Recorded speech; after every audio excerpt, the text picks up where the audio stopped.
नांदगाव आणि परिसरामध्ये शेतशिवारामध्ये वाघाची दहशत सुरू आहे। दररोज कुणाला वाघ दर्शन देत आहे आणि नांदगाव येथील शेतकरी, तुमचं नाव काय? विठ्ठल धोंडूजी काकडे, बोंडाळ्याचे विठ्ठल धोंडूजी काकडे यांना काल रात्र डुकराने शुक्रवारला सकाळी, सांगा ना तुम्ही सांगा। शुक्रवारला सकाळी मुलांना शाळेत सोडवत असताना बांगरे यांच्या शेताजवळ डुकराने गाडीला धडक दिले व मुलं उतरले आणि मी गाडी धरूनच खाली पडलो तोंडावर।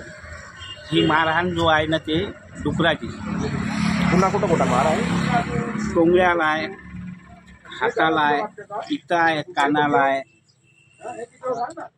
फॉरेस्टवाले दवाखान्यात नेले होते का तुम्हाला? फॉरेस्टरवाले दवाखान्यात नाही नेले, आम्ही स्वतःच नेलो, बेंबारला गेलो, फॉरेस्टवाल्याला माहिती दिली होते? माहिती दिलो, येतो म्हणले पण आले नाही। बेंबारला येतो म्हणले पण तिथंही नाही आले।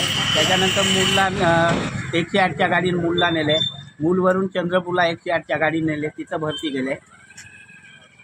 सिटी स्कॅन करावं लागते म्हटले, पण पैसे नसल्यामुळे नाही का सिटी स्कॅन केलं नाही आणि 2-4 दिवसानं करायचं।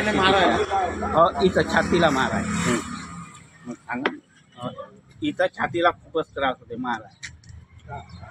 तर आता तुम्ही काय भूमिका ठेवली आहे?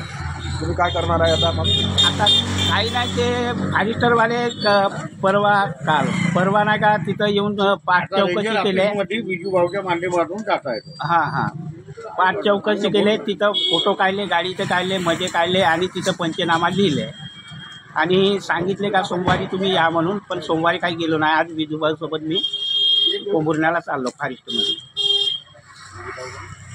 जाधव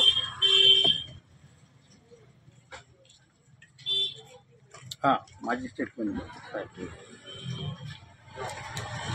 मी विजय जाधव, माजी उपसरपंच नांदगाव, सामाजिक कार्यकर्ता।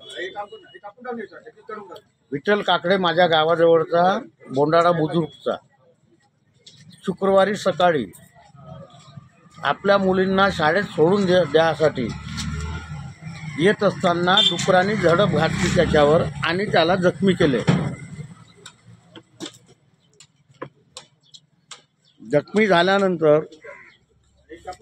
दवाखान्यामध्ये ते स्वतःच्या खर्चाने गेले, स्वखर्चाने गेले।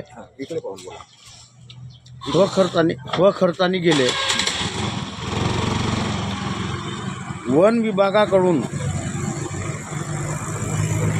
एक कस्तुरे म्हणून त्यांच्या एरियामध्ये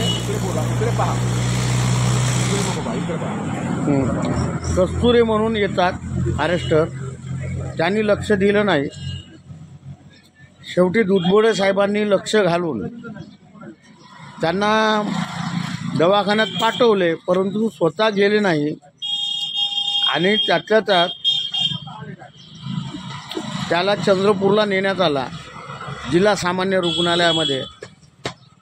ते कागद आहेत पूर्ण त्यांचे, अजूनपर्यंत कोणती ट्रीटमेंट झालेली नाही त्याच्यावर, म्हणून त्या व्यक्तीला मी न्याय मिळवून द्यासाठी मी पोंभुर्ण्याच्या रेंजर ऑफिसमध्ये मी चाललो।